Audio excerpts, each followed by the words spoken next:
Coming up, the picturesque town of Amityville, New York, home to the world's most famous haunted house.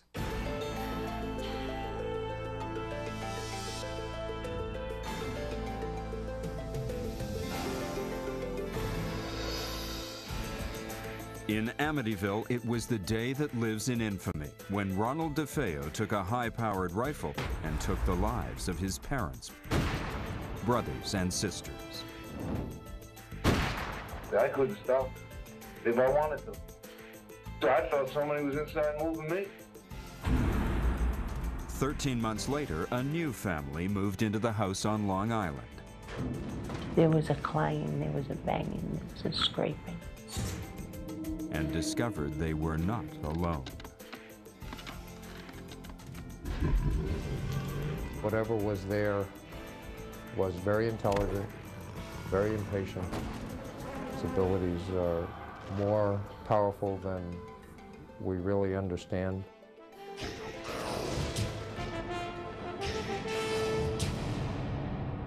It was December of 1975 when George and Kathy Lutz crossed the threshold of their dream house on Ocean Avenue. 28 days later, they abandoned the home, terrified by a series of bizarre and mysterious incidents. What's the truth behind the so-called haunted house and the real-life horror story that inspired a best-selling book and a hit movie? Join us for Amityville, The Haunting. Amityville, a quaint village on the south shore of Long Island, about an hour's drive from the hustle and bustle of New York City. A seemingly ordinary American town whose name is derived from the Latin word for friend. Yet it is also a name that remains inextricably linked to a series of events that began with the brutal murder of an entire family and ended with another family's nightmare. The story became known to the world as the Amityville Horror, but it's a story that the people of this closed-door community would just as soon forget. All that publicity and the movies I thought were ridiculous too. And I just didn't believe it. I guess I don't believe the supernatural. It's the drunk kids that come back looking for a thrill night. They have nothing to do. So let's go to Amityville and find the house. Long before gaining notoriety for its house of horrors, Amityville was a community rich in history. Will Rogers lived here. Annie Oakley was here. Goddard, the great space flight engineer, shot off the first rocket here. Even George Washington spent a day here supping, as he said in his diary, as he completed his tour of Long Island. But for nearly 3 decades, a certain house on Ocean Avenue has attracted more attention than any other landmark and cast an ominous shadow over this otherwise idyllic coastal village. This modern-day horror story has its origins in the history of Amityville and Ocean Avenue itself, a history that dates back to the region's earliest settlers, the Montaukett Indians.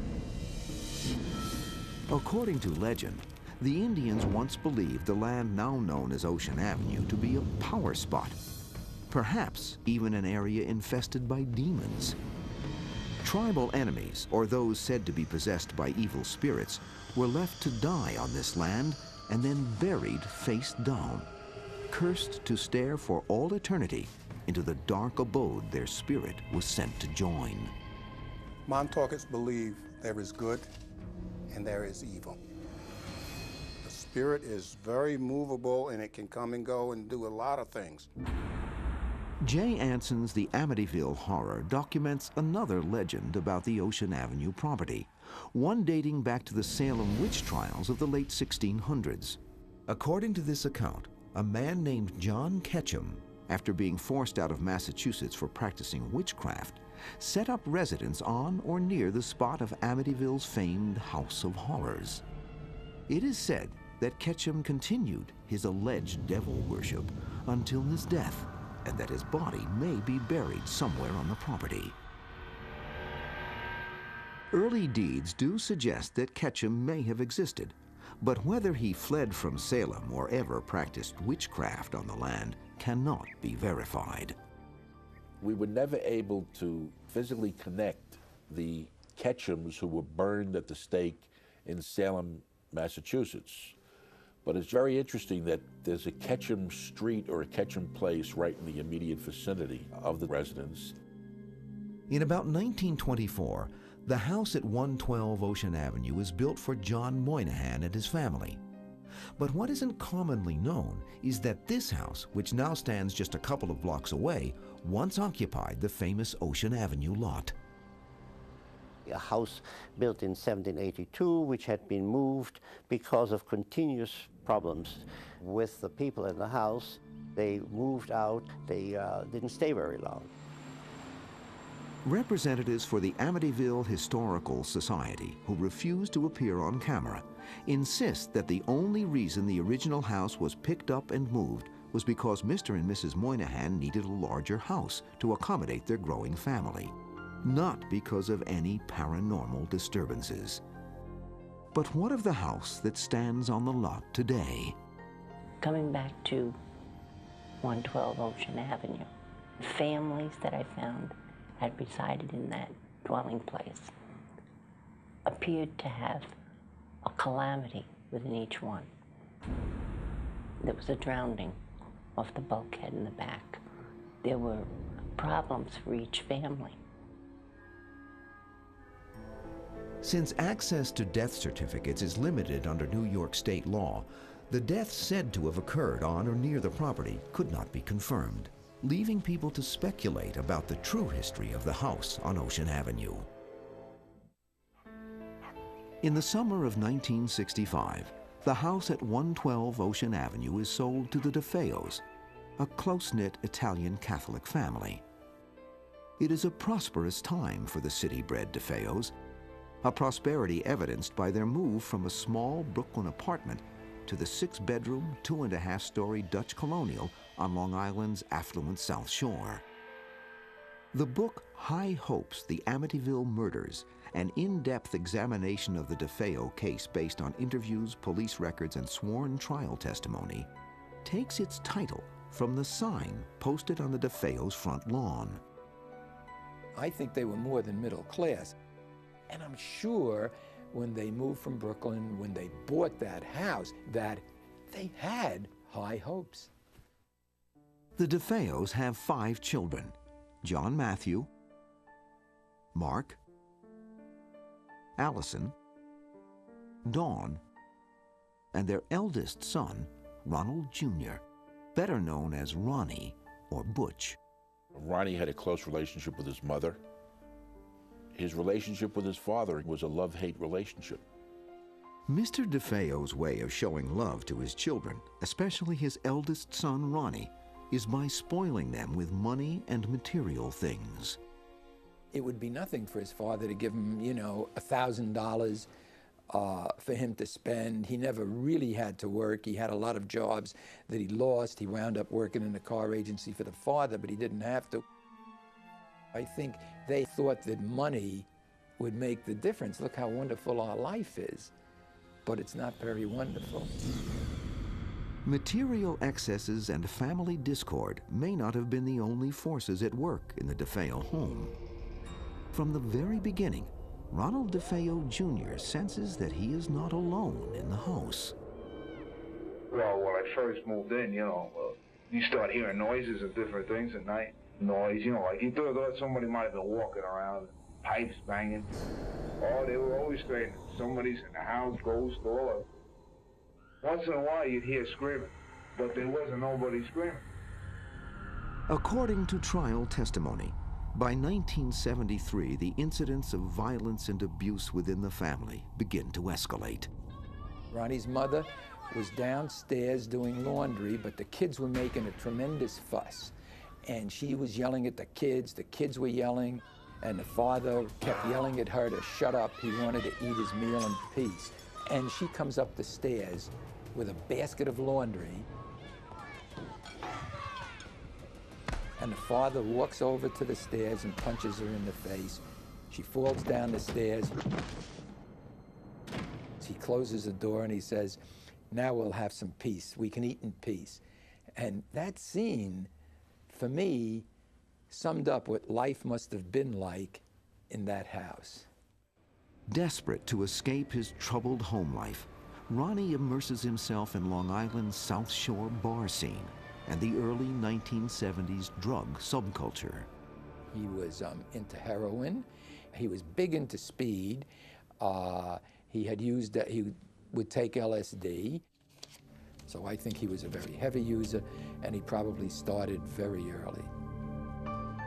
As Ronnie spirals out of control, one family argument nearly turns lethal.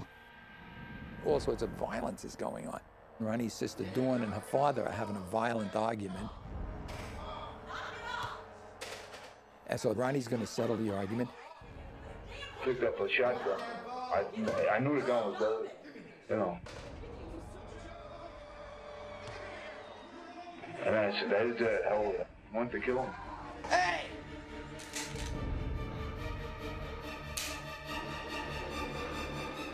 The gun didn't go off. And it turns out there are bullets in the chamber, but nothing happened. So the father felt that was the wonderful miracle. His son didn't kill him. In a show of devotion, Mr. DeFeo surrounds the house with religious statuary. But is it divine intervention or something more sinister which impels the family to seek help from the Catholic Church? They felt the devil was in the house. That's what brought all that religion into the house. Mr. DeFeo went to St. Joseph's Shrine 6 months before he was murdered to bring back a priest who would say the prayers of exorcism in his home. And from all the information I learned, candles were toppling over. Doors were opening and closing.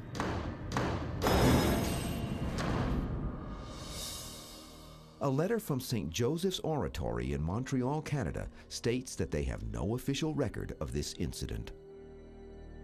When people asked Mr. DeFeo why he had all these special holy statues around his home, he said, "It's because I have a devil on my back." But was Mr. DeFeo referring to the devil incarnate or to his deeply troubled son? Maybe it was fear. Maybe it's that, is it possible that down deep they all loved each other? Or that it's something he didn't want to face, that his son could be capable of murder. Whatever the source of their fear, the DeFeos seem to have an uncanny awareness of the terrible fate soon to befall them. Lynn Nanowitz, the housekeeper to the DeFeo family, stated to me on several occasions during the trial that Mrs. DeFeo told her that there was going to be a terrible tragedy occurring to her family. Desperate to escape his tumultuous home life, Ronnie moves out of the house on several occasions. I started getting cold and vicious inside. No, it seemed to be the whole problem was originated and ended in that house. The problem was that Mr. DeFeo used all his resources, all his connections, to go out searching for his son each time and dragged him back to the home. This was just helping the volcano become more violent within Ronnie. By the early days of November 1974, tensions in the household reach a breaking point. Just days before the murders, he and his father had an argument where his father referred to him as a devil. It came close to blows. Ronnie stormed out. And you know, to say, if I don't get out of here, I'm going to kill all of you. And he did. November 13th, 1974.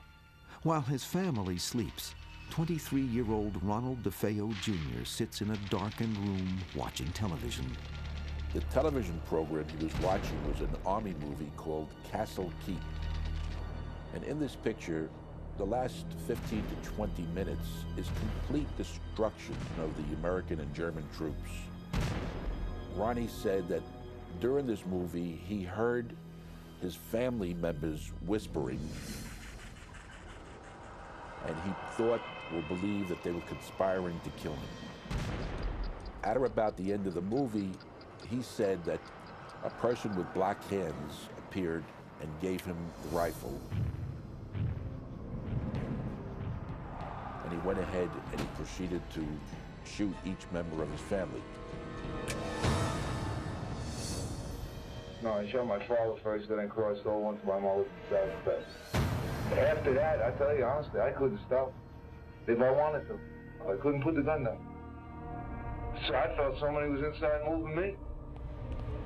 He went into another room and shot his two younger brothers. Then he went in and shot his younger sister. And then he went upstairs and shot his older sister, Dawn. When it is over, 6 members of the DeFeo family, Ronald Sr., his wife Louise, daughters Dawn, 18, and Allison, 13, and sons Mark, 11, and John Matthew, 9, lie slaughtered in their beds. The following evening, Ronnie himself reports the murders, citing his family's alleged tragedy. Within hours, however, he confesses. News of the tragedy spreads quickly, leaving friends, family, and the entire community devastated. There was enormous shock. I think it's still one of the things for which Long Island remains infamous. At DeFeo's trial 1 year later, defense attorney William Weber tries to prove that his client was legally insane at the time he committed the murders and therefore not responsible for his actions. Ultimately, the jury finds him sane and guilty on all 6 counts of second-degree murder. Yet even as Ronald DeFeo Jr. serves 6 consecutive 25-year-to-life prison terms, several troubling mysteries about the murders remain. To this day, no one is certain how Ronald DeFeo Jr. killed his parents, 2 brothers, and 2 sisters, and nobody heard a thing, how none of them even woke up. Maybe they were drugged. No, that proved not to be true. The next theory was that, well, he had a silencer on it. That theory didn't hold water. There would be some fragments of the silencer that would have been left on the crime scene. Except for the DeFeo's dog barking, nobody heard a thing. Well, how do 6 people get killed and there are no gunshots?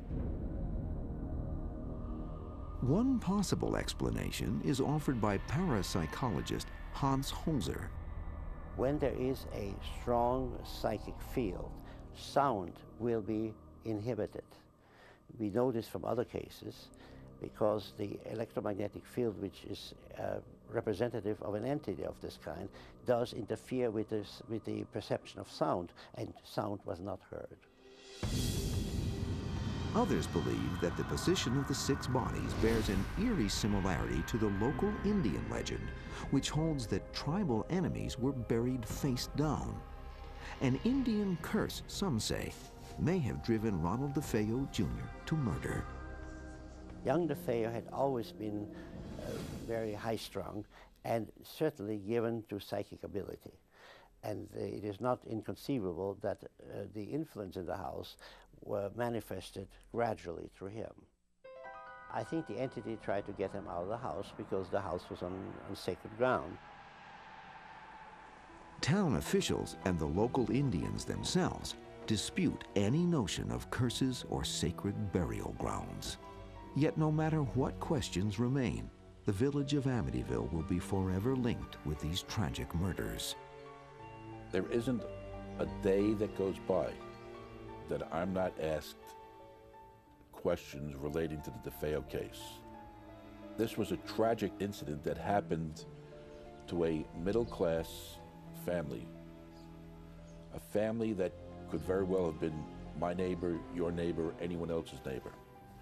So I think that's the essence here, is that this was an American family that was wiped out by the oldest son.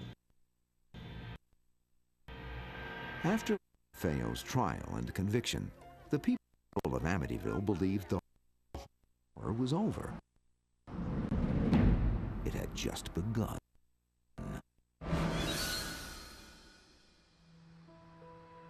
In the summer of 1975, newlyweds George and Kathleen Lutz begin house hunting on Long Island. George, a 28-year-old ex-Marine, runs his family's surveying firm. Kathy, 30, has 3 children from a previous marriage: Daniel, 10, Christopher, 7, and Melissa, 5. Although the Lutzes have only a modest budget, the real estate broker talks them into viewing a certain Dutch colonial overlooking the water on upscale Ocean Avenue.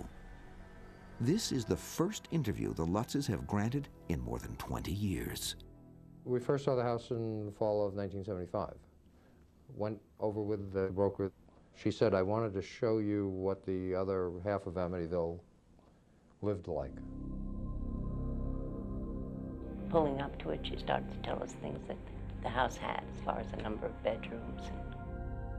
When we walked in the house, Kathy looked around right from the foyer and just started smiling. She really fell in love with the house. It was very obvious. And we walked through, it had 6 bedrooms and a boathouse for our boat and 2-car garage and a heated pool and a basement on the water, which was very rare. All the things that we talked about, we found in one place. For George and myself, we could bring more things together within this marriage. A new home, space for everybody, space for growth. Only after George, Kathy, and the children fall in love with the house does the broker mention its gruesome past. And she explained to us about the DeFeo massacre and wanted to know if that would change our view on the house at all. We discussed it among the 5 of us, and there was no problem. It was, it was unfortunate that that had happened there. It was reflected in the price, of course, but we weren't superstitious, thinking that there was anything wrong that way. There was a sign outside the front of the house when we first looked at it. It said High Hopes. And when I look now, those same high hopes were within us. On December 18th, 1975, 13 months after the murders, George and Kathy move in with their 3 children and the family dog, Harry. A friend of George's, after learning of the house's tragic history, insists that he get it blessed by a Catholic priest. Lutz, a Methodist, calls upon the only priest he knows, Father Ralph Pecoraro. I first met Father Ralph, which we came to know him as Father Ray, when I was in the process of obtaining an annulment from my first marriage. He and I became good friends. On the same day the Lutzes are moving in, Father Ray comes to bless the house. I was blessing the sewing room. It was cold. It was really cold in there. And I thought, gee, this is peculiar, because it was a lovely day out. It was winter, yes, but it didn't account for that kind of coldness. It wasn't until much later that we learned what it was that had happened to him while he was doing that. He did stop us before leaving and say to us that not to spend too much time in that sewing room. For some reason, he felt uncomfortable there. I was sprinkling holy water, and I heard a rather deep voice behind me saying, "Get out." It seemed so directed toward me. I was really quite startled. I felt a slap at one point on the face. I felt somebody slap me, and there was nobody there. Christmas, 1975. For the Lutz family, the lovely house at 112 Ocean Avenue is a dream come true. But from the day they move in, they begin to detect the house's strange sensations. All homes have sounds that you need to come adjusted to. How the water sounds, the dishwasher in the middle of the night. There's sounds that all homes have. As the holidays draw to a close, however, the sensations in the house grow increasingly ominous. After the love of Christmas came down, that's when the sounds in the house were different. They weren't ones that I wanted to become familiar with. It changed. There wasn't the warm glow anymore. Now there was a blaze. There was a scraping. And there was a banging.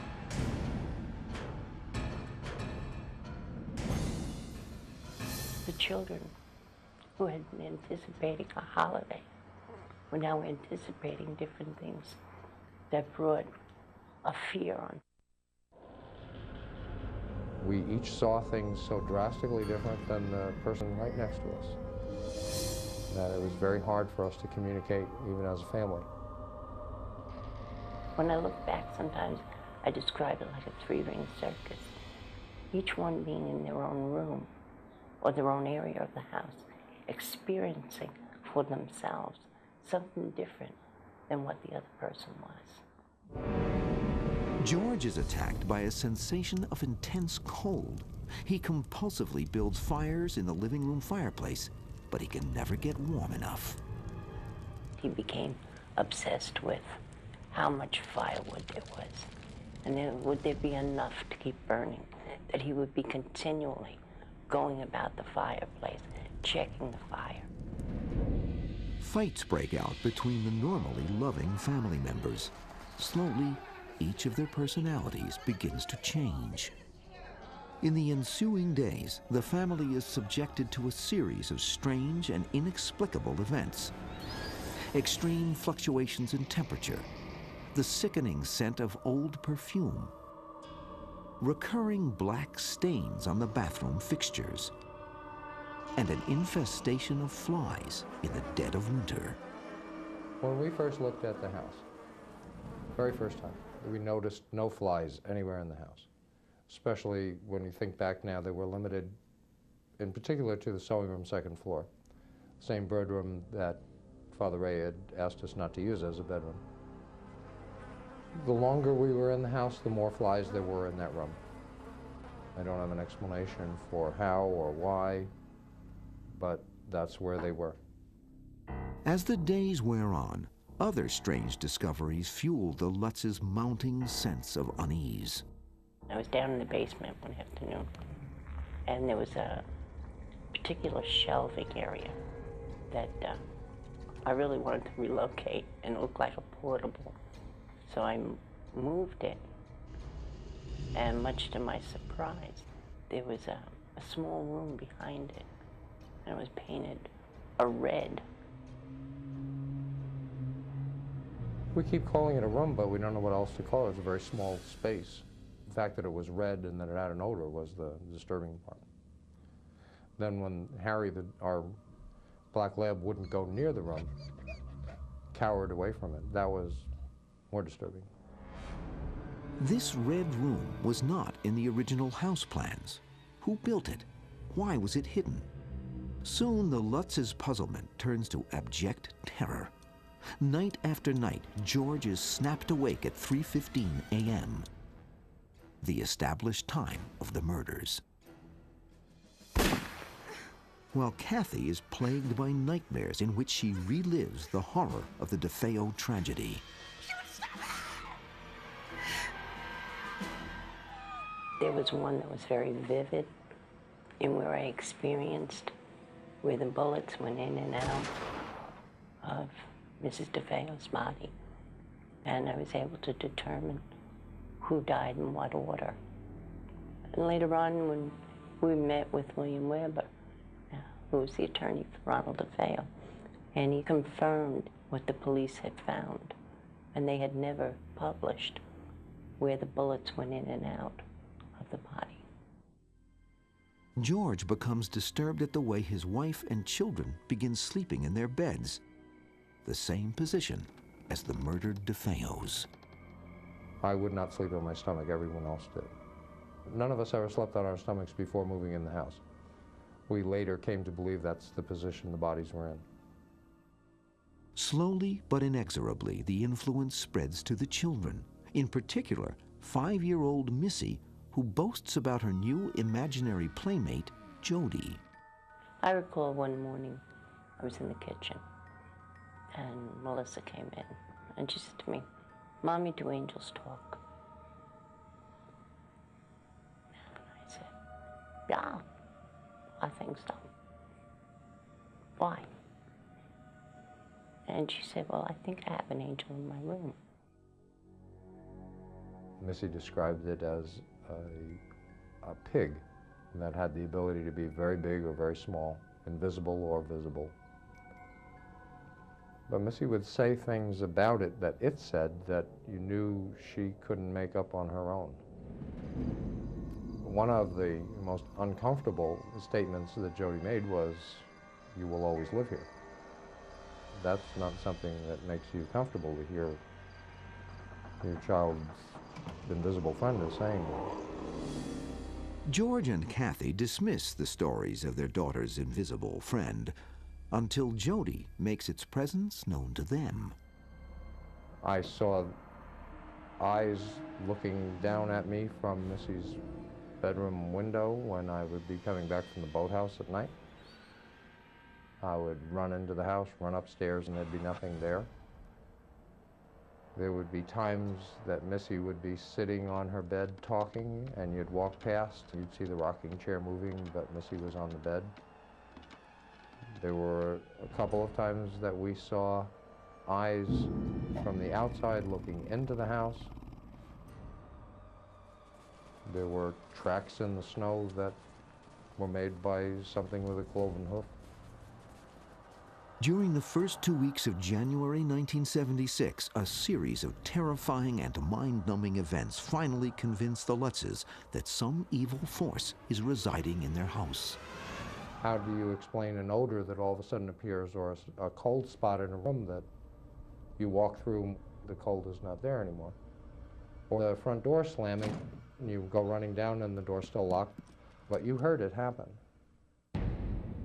Desperate to rid their home of the diabolical presence, the Lutzes are advised by a friend to first open all of the windows throughout the house and then go from room to room reciting the Lord's Prayer.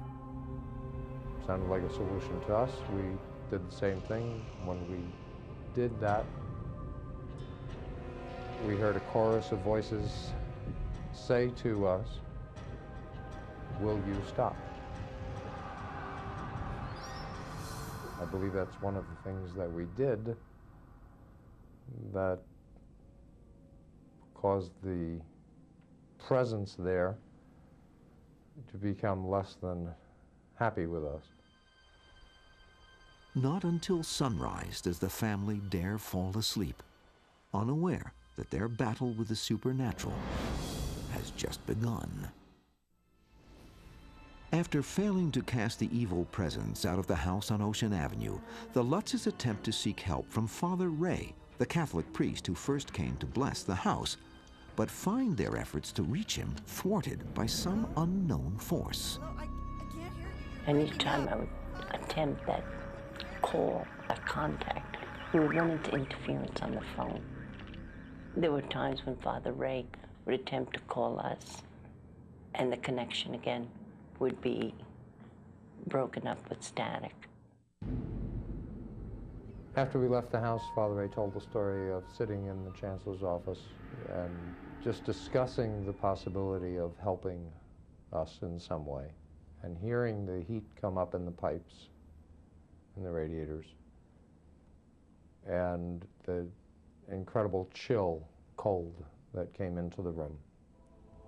And he said all we were doing was discussing it, and this started happening. After again attempting to bless the house on their own, the Lutzes experience a night of horror they say they will never forget. The last night they would ever spend in the house. Never do the Lutzes discuss the specific events of that night. The memory, they say, is still too disturbing. We left to the house because the house became uninhabitable. As far as we were concerned, there was no reason to stay there anymore. There were too many things happening too often and confronting us constantly. Those specific events are not something that we try to sit down and explain to anyone else. That's why the book was done, so that that's not something that we have to go through anymore. To describe fear and the depth of what fear can do within you is hard to verbalize. To describe evil, which has no boundary, is hard to present.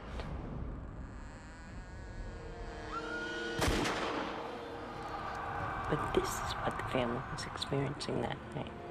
Each one, with the degree that they could handle it. This sense for our very lives was there, and we chose to go.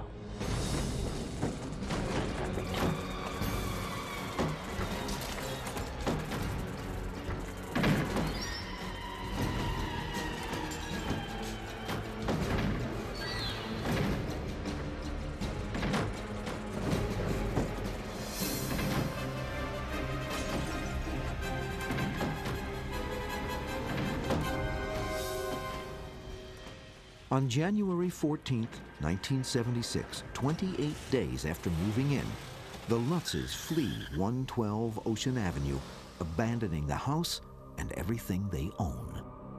Despite the certainty of a huge financial loss, George and Kathy decide to return the house to the bank and sell all of their personal belongings at auction.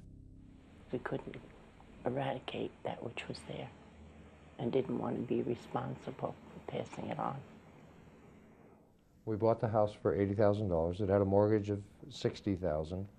We had put another $4,000 or so down at the closing. When the auctioneer took care of the contents of the house, I think we netted $1,600, something like that, from the sale. We moved to California and we started over. One of the instructions we received was that there was one item that we could take out, but anything else would not have been healthy for us. The one item that we had was a large cedar box that had been built by George's grandfather, and inside of that were some of the children's baby pictures. That's about the only item we came out with. Although the Lutzes may have escaped Amityville, they cannot escape the onslaught of publicity that follows them to California. When we left the house, we sat down and did a series of tapes for self-help, and we just talked about everything we could possibly remember that took place in the house. And that eventually became the Amityville Horror, the book.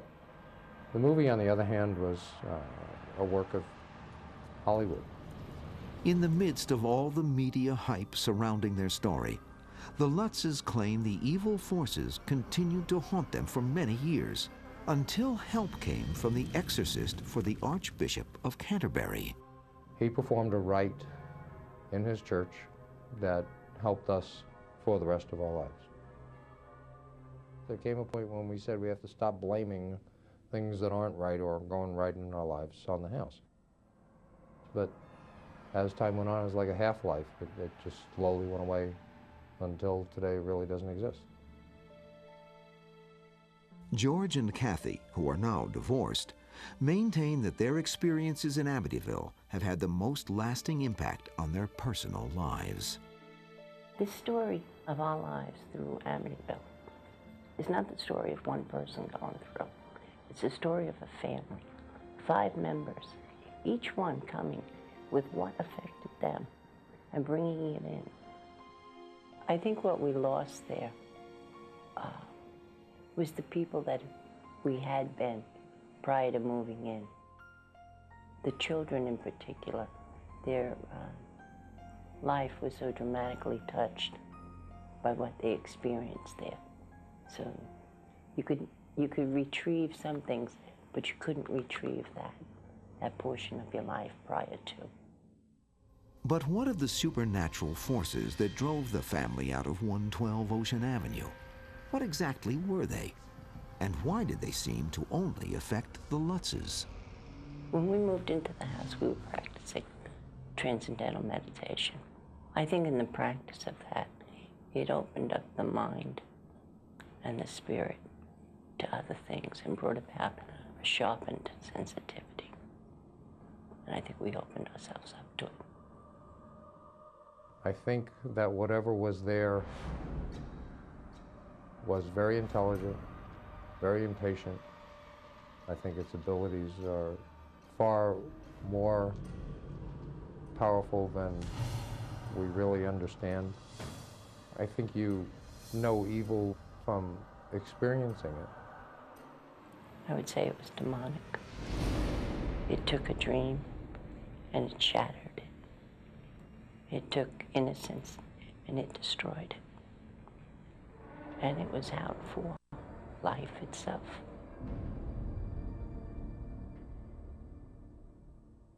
No one has reported any paranormal occurrences since the Lutzes fled from the house in January 1976. The home now has a different address and a new look, but it still attracts curious visitors from around the world. As for the killer who once lived there, Ronald DeFeo applied for parole in 1999. In his hearing, he told officials that he was downstairs, quote, using drugs, unquote, while the real killers came in and gunned down his family. DeFeo's request for parole was denied. Discover more about this and every History's Mysteries topic at historychannel.com. I'm Arthur Kent for the History Channel. Thanks for watching.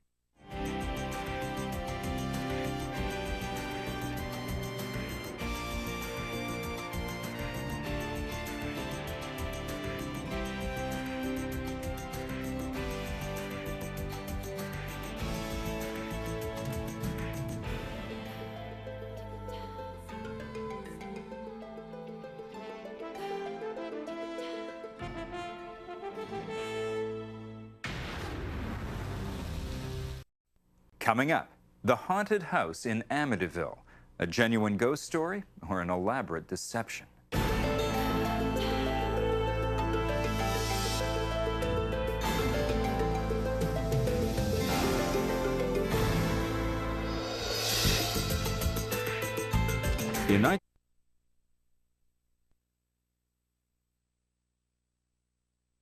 It's a true story. They were actively involved in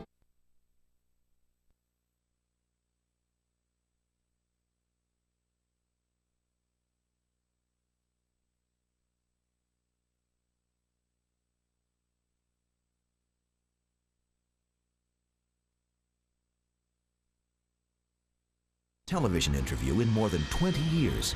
The Lutzes maintain that they were driven out of the Amityville house by hostile supernatural forces. There were too many things happening too often and confronting us constantly. The sense for our very lives was there, and we chose to refuge at the nearby home of Kathy's mother.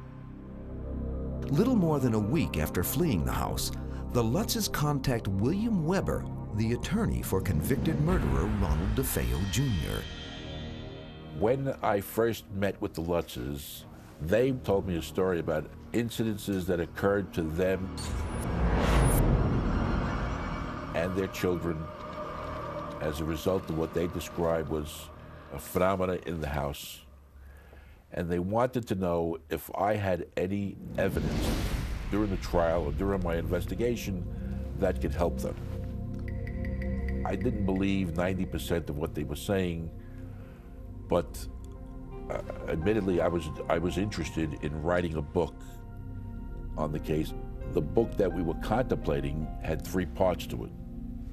Whether DeFeo was a cold-blooded killer, or whether he was possessed, his or herself, what Ronnie DeFeo was. William Weber wanted to publish the Lutzes' story of strange phenomena as part of his book. The Lutzes, however, contend that they refused to sign the contract once they discovered that one of Weber's business partners was Ronald DeFeo Jr. As far as we're concerned, we went to Mr. Weber in good faith. The idea that Mr. DeFeo was going to receive monies from this enterprise was just not something that made any sense to us to even consider. The next phone call from William Weber was wanting a press conference, which was something that I really didn't want to do. And he said that if we didn't meet with him, that he would send the reporters to the school where the children were going, and they would get the information from the children.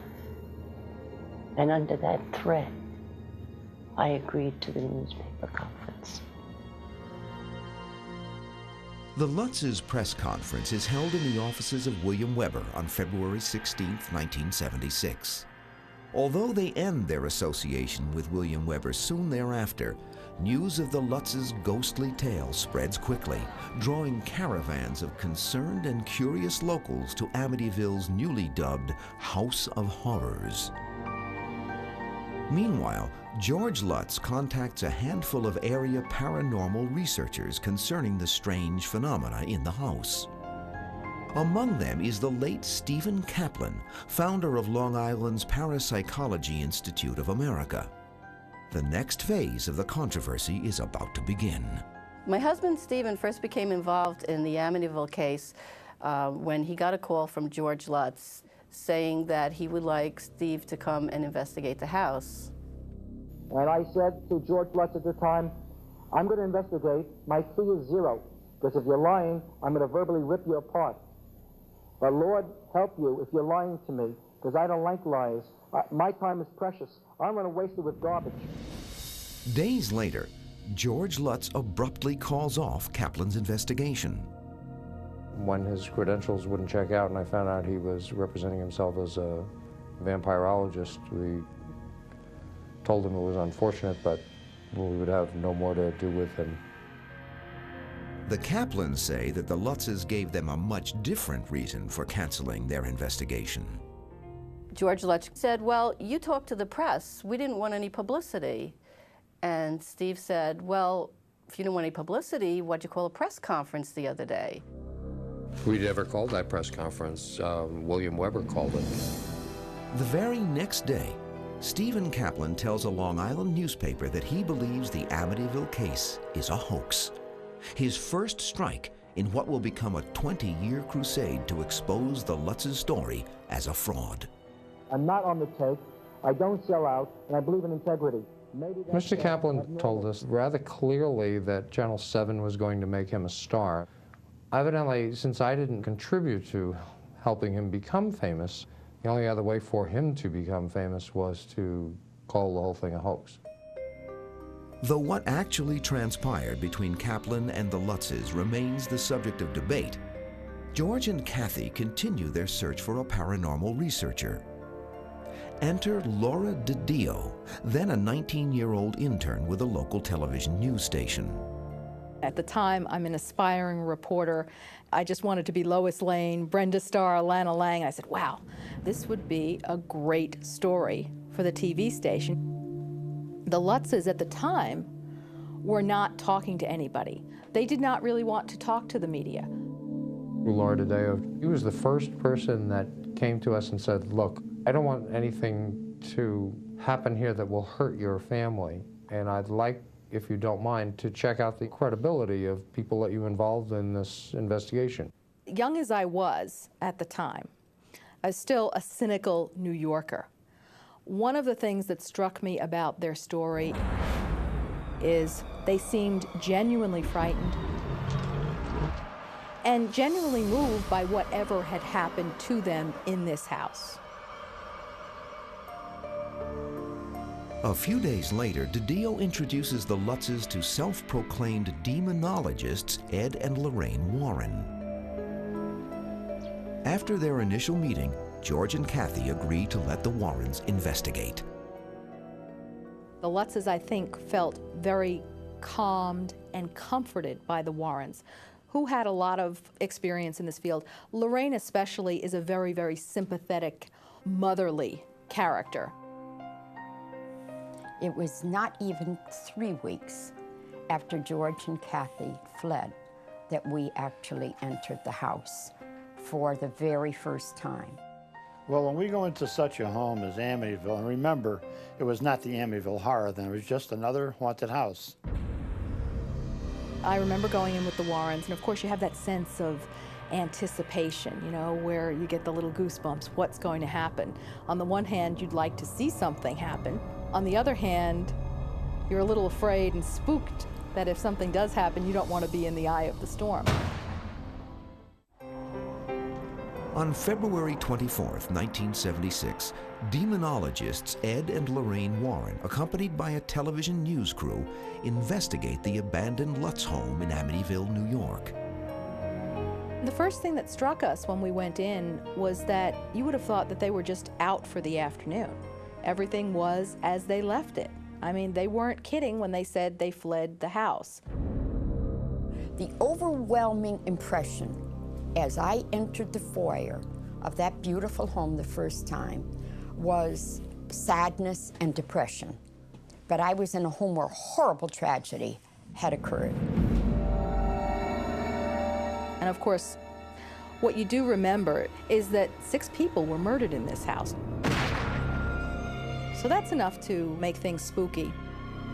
While inspecting the basement, Ed Warren claims to have encountered a terrifying, inhuman presence. Suddenly it felt as though I were under a heavy waterfall, and the pressure was driving me down to the floor. And I commanded in the name of Jesus Christ, what was there to reveal its identity? There was hundreds of pinpoints of what I can only describe as electricity. I understood and knew right at that point that what we were dealing with was no ghost. This was no ordinary haunted house. This, on a scale of 1 to 10, was a 10. Days after their first visit to the house, the Warrens meet with Father Ralph Pecoraro. In a 1979 interview, the priest recalls what he experienced while blessing the Lutz's house. I was sprinkling holy water, and I heard a rather deep voice behind me saying, "Get out." It seemed so directed toward me. I was really quite startled. I felt a slap at one point on the face. I felt somebody slap me, and there was nobody there. We felt it was in our best interest never to go back in that house again. But we did go back in order to finish the research that we were doing. At the Lutz's request, the Warrens returned to the Amityville house on the night of March 6, 1976, along with a contingent of psychics, paranormal researchers, and reporters. Among them are researcher Laura DiDio and a camera crew from New York's Channel 5 Metro Media News, who are on hand to film the investigation. There must have been 15 or 20 people in the house that evening. We had other researchers from Duke University's very highly respected School of Parapsychology. And of course, there was myself, Marvin Scott, who was the on-camera reporter, and a couple of other reporters from radio stations. And they asked me at one point to see if we should hold a seance. I was a little bit leery about doing that. I felt I was putting myself in jeopardy. It's nothing. It's whatever's here. Whatever is here. You're trying to harm them? Yes, and it's something that comes at you and makes your heart speed up, that kind of thing. Veteran newscaster Marvin Scott, who covered the event for the local TV station, recalls that the night he spent in the Amityville house was anything but sensational. During the course of the seance, one of the psychics became ill and left the room. Another complained of a pounding heart. Personally, I felt a slight chill in the back of my neck. I didn't make much of it. After all, it was a cold February night. It was a dangerous, dangerous night during that period of time. Yes, it was very intense that night. At about 3:15 a.m., a second seance is conducted in the upstairs sewing room, the area where the Warrens believe the demonic force is the strongest. And I said, I hope this is as close to hell as I'll ever get. While I felt nothing, Lorraine said she felt something so horrific. She felt it was from the very bowels of the earth. Often I'm asked if I was scared the night I spent in that house. Quite honestly, the night I spent watching the movie a few years later The rowdy, pot-smoking audience was a lot more frightening than the night I spent in that house at 112 Ocean Avenue. Marvin is from this, you know, the same school of reporting that we all came from, which is show us, let's get this on tape. And I remember Marvin turning to me and said, I don't think we've really got it. It meaning a really good story, that sort of smoking gun that you always want to see on camera. There was nothing out of the ordinary that you actually saw, other than the impressions you heard from a psychic. Just because you give a ghost party doesn't mean the ghost and the demons and the goblins or whatever is there are going to show up and perform for you. According to the Warrens, photographs taken during their investigation offer compelling evidence that supernatural forces were at work at 112 Ocean Avenue.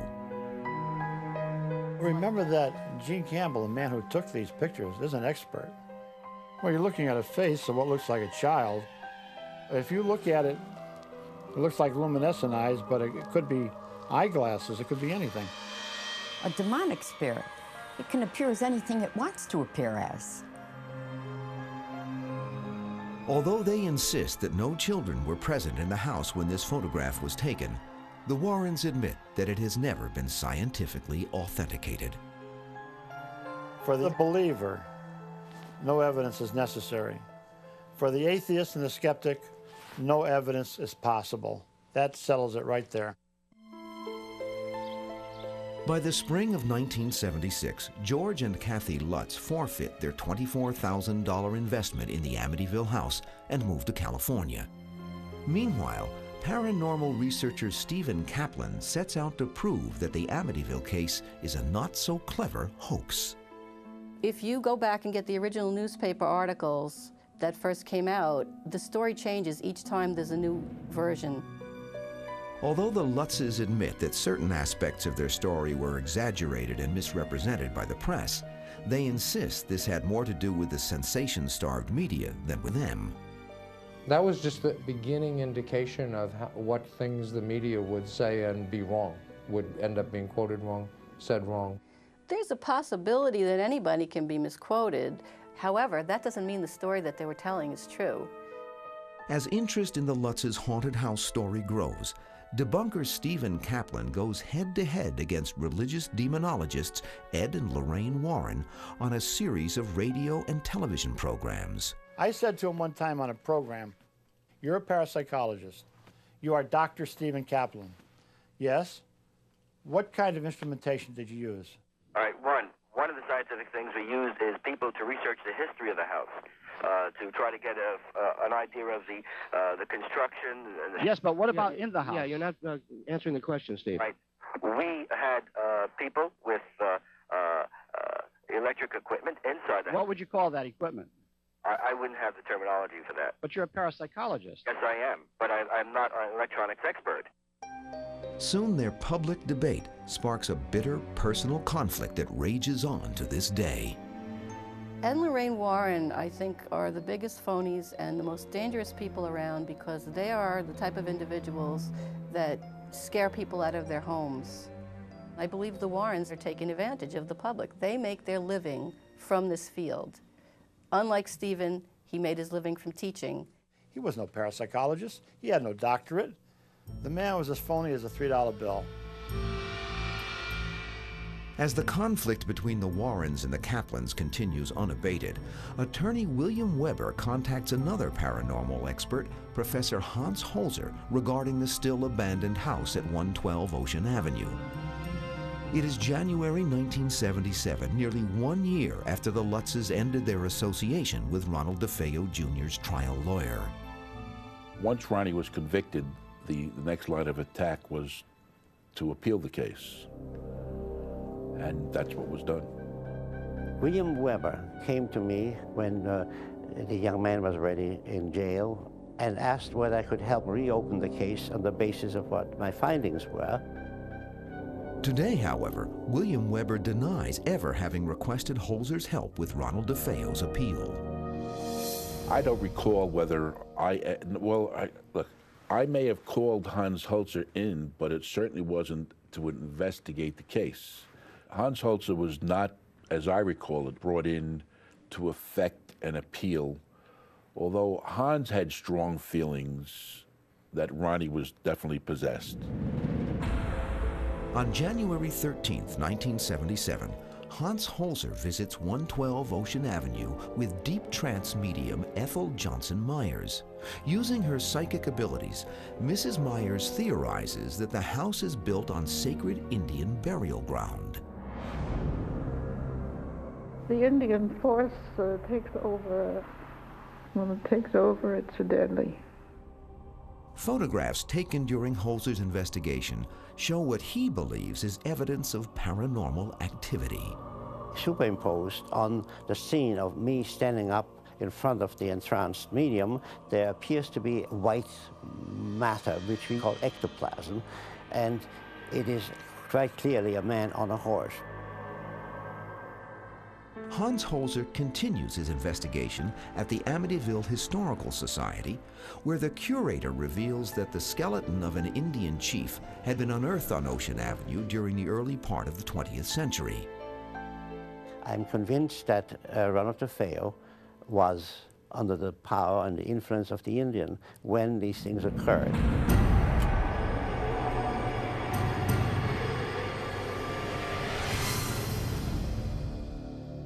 The ever-skeptical Kaplans, however, question Holzer's motives. I think Dr. Holzer is heavily into mixing truth with fiction. He had a contract for a book about the Amityville case, so he had a motivation to say that there was something there. I know that a lot of the things in the books that he wrote were disproved. There was no Indian burial ground under the house. The Indians did not bury their dead near the water. Hans Holzer, I believe, just decided to put it there because it was more convenient. One must remember that over 300 years or 400 years, the erosion that has taken place has caused the water to shift its table and either rise or fall. So a lot of our burials are underwater. So would the spirit be in water? Absolutely. For his part, Hans Holzer questions Stephen Kaplan's motives for decrying the Amityville case as a hoax. And when he found out I was involved with the Amityville house, and he asked, could I come along? Please, I want to come along to the house the next time you go. And I just as politely explained to him that that was not possible. He then turned against me and complained that the whole thing was a hoax. That's how this whole thing started. My husband, Stephen, was not jealous of Hans Holzer. He didn't particularly care for his style of research or think that the things that he wrote about were true. And he certainly never begged Hans Holzer to go to the house with him. No, that's just total baloney. Despite the claims of doubters and skeptics, Hans Holzer still believes that a powerful spiritual force is at work in the Amityville house. This is not a haunted house per se. It is a relationship between a very angry spirit and someone to whom he can speak.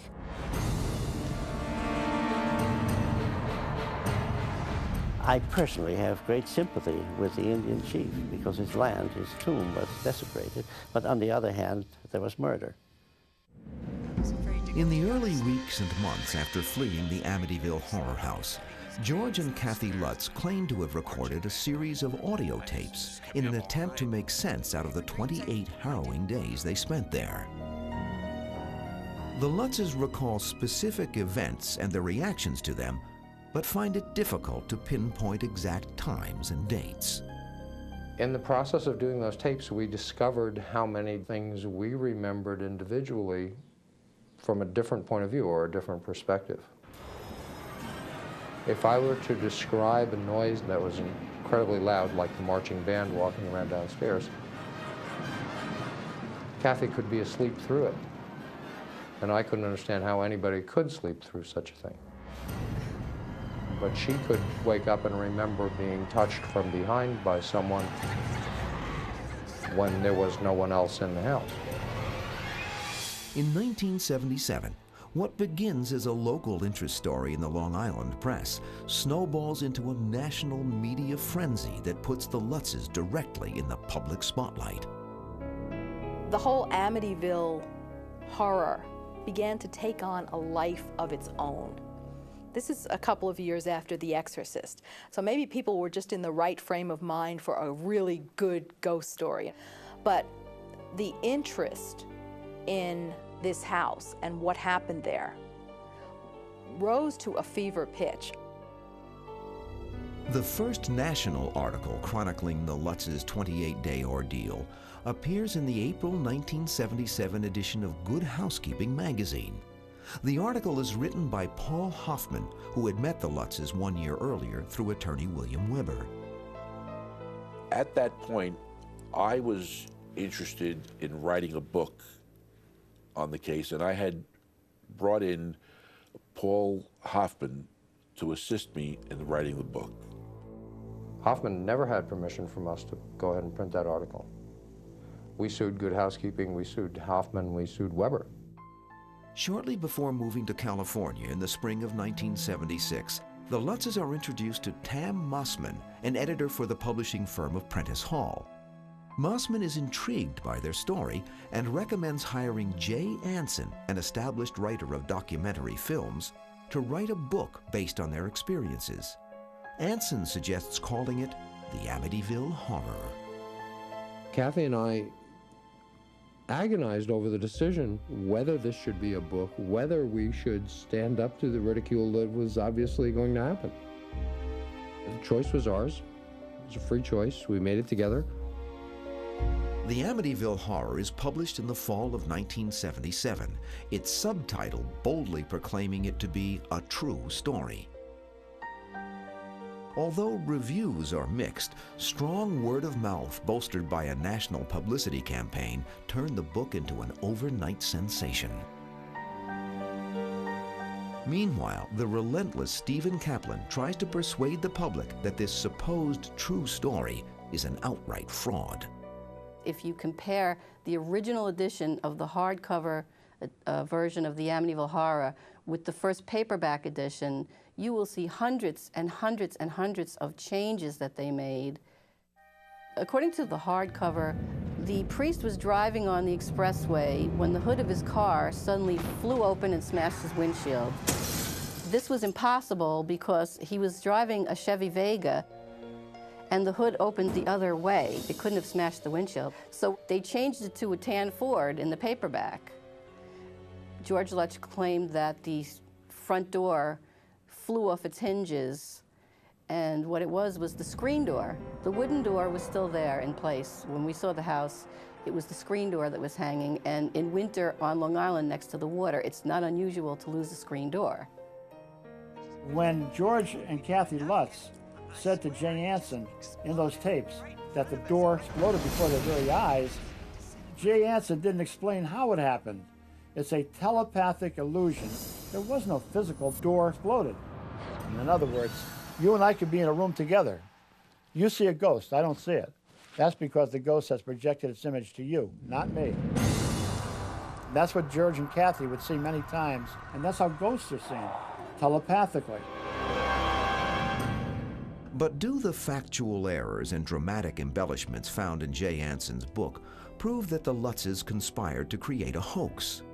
When you change a Chevy Vega to a tan Ford because it doesn't fit your profile of what happened to the priest, that's an out-and-out deception. I don't think anything can be 100% accurate, but when you read something as nonfiction, I think the public has a right to demand that the large majority of what's in there is the truth. Attorney William Weber contends that the Lutzes had always planned to cash in on the DeFeo murder tragedy, starting from the time they decided to buy the house. The Lutzes' game plan was to make a commercial venture of their living in the DeFeo residence. There's no question in my mind that that was their aim and their goal. Why would Weber accuse us of concocting a hoax with him and then make us swear in a contract that he wanted us to sign that we would absolutely tell the truth and agree to take polygraph tests? William Weber at no time intimated that the Amityville case was a hoax. He was not committed to parapsychology, but he told me more than once that he was fully convinced that the possession theory was the most likely. If he has said that he thought it was a fraud, Well, he has his reasons for it. I don't know what they are, but it's not true. Let's pursue the theory that, in fact, the Lutzes had this grand master scheme, that they were going to come in, create a haunted house story. First of all, they left their whole investment, their life savings, was wrapped up in this house. There have been lots of haunted house stories throughout the ages, but you don't know which ones are going to take off and capture the public's imagination. The odds would be against them making a lot of money off of a haunted house. The thing is this, that if you're going to create a hoax, you're going to make sure that you get your share of the money. Now remember that George and Kathy made some money, but they didn't make the money that the producers and Jay Anson made. They became wealthy. George and Kathy never did. But how much did the Lutzes profit from the Amityville horror? I think we probably made a little over $250,000 from the original book. Somewhere around $160,000 from the movie, total to date. More than 1/3 of that went to lawyers easily, or not so easily, defending lawsuits. One of the first lawsuits brought against the Lutzes is the one filed by Jim and Barbara Cromarty, who buy the Ocean Avenue house in the spring of 1977. The Cromartys, who see no evidence that the house is haunted, soon find their own lives turned upside down, not by demons or evil spirits, but by the hundreds of ghost hunters who besiege their home. Claiming that the Amityville horror is directly responsible for their plight, the Cromartys sue Jay Anson, publisher Prentice Hall, and the Lutzes for invasion of privacy. The real horror of that house was, number one, the horrible murders that took place, and number two, the subsequent harassment of all the owners that tried to live there and live a normal life. Although the Cromartys eventually settled their lawsuit for an undisclosed sum, the constant harassment by the media and the public forces them to move out of the house after only 2 years. Let me ask you a question. 6 people were murdered in that house. 5 people were driven out of there 28 days after they lived there. Would you live in that house?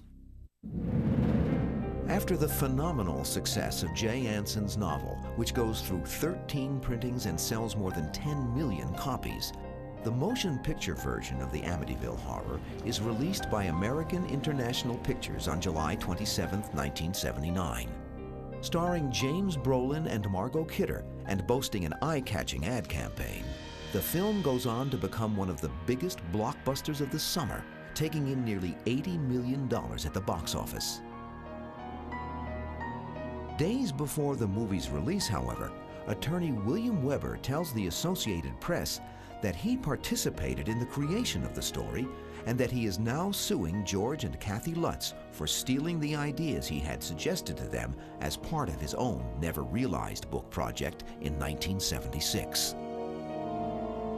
When I first met with the Lutzes, we spent literally, I would say, 5 or 6 hours over several bottles of wine that they graciously produced. And that's when talk as to the slime on the doors and the toilets and around windowsills took place.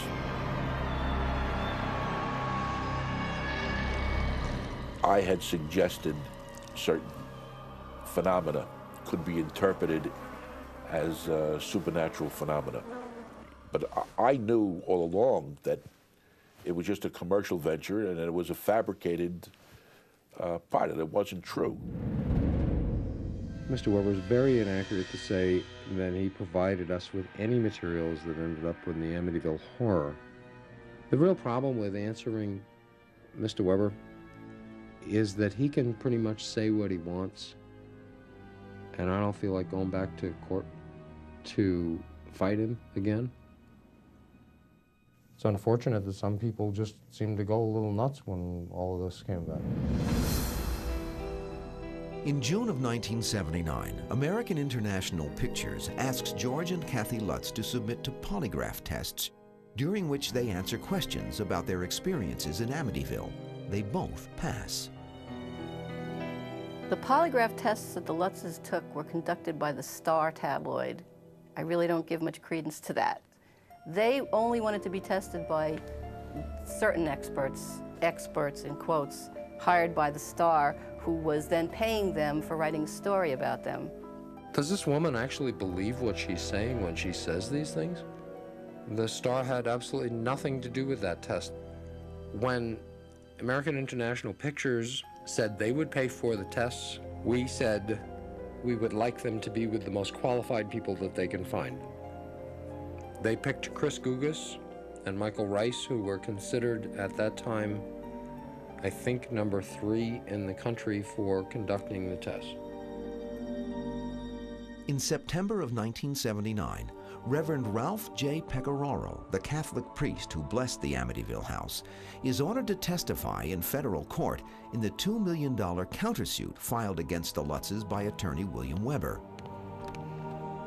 Father Pecoraro swears under oath that he did, in fact, hear a disembodied voice in the house tell him to get out. But he can neither confirm nor deny that the resulting terrors portrayed in the book or the film ever actually happened. Yet even as an out-of-court settlement is reached in the case, reports of strange phenomena continue to surround those involved in the Amityville horror. After I had finished the manuscript, I had turned it over to my editor to take back to Prentice Hall in New Jersey. His car caught on fire. An accident. I gave a copy of the manuscript to another friend, and there was a rainstorm, and he went through what he thought was a puddle. It turned out to be a pothole. His whole car sank. It was a total wreck. The only thing that was dry in the whole car was the manuscript. The 2 incidents that took place after that kind of shake me a little bit, because I had given the first 2 chapters to a friend of mine, a woman named Frances Evans. And she took it home, and she died in a fire that night. She and 2 daughters were killed.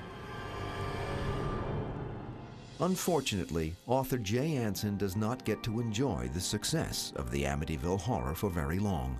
He dies of a heart attack in March 1980 at the age of 59, shortly after completing his second novel titled 666, a reference to the biblical number for Satan.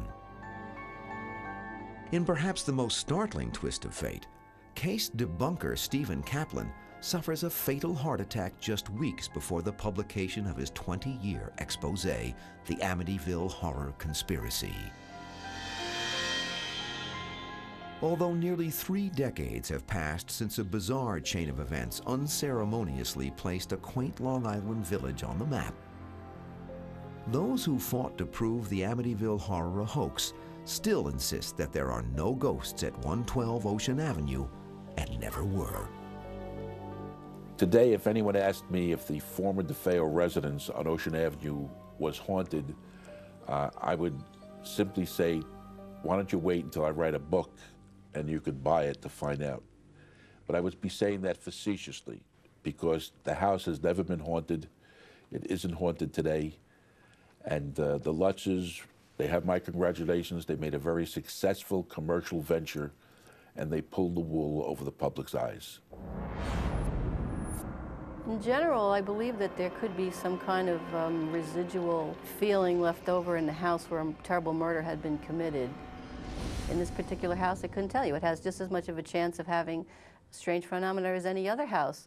But because of all the lies that were told and all the deceptions, we'll never know. Despite the years of lawsuits and media harassment, the Lutzes maintain to this day that their experiences in Amityville were real. Some people have called our testimony about Amityville a hoax. There is nothing that I could say to them. There is nothing I could show them. There would be new evidence that this is a truth. It is the truth. It is my testimony.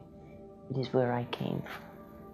And to judge another's testimony, not having experienced it, not having gone through it, or been touched by it, you don't have the right to. Yours is just an opinion. And the opinion doesn't hold water. I believe this has stayed alive for 25 years because It's a true story. It doesn't mean that everything that's ever been said about it is true. Certainly not a hoax. It's real easy to call something a hoax. I wish it was. It's not.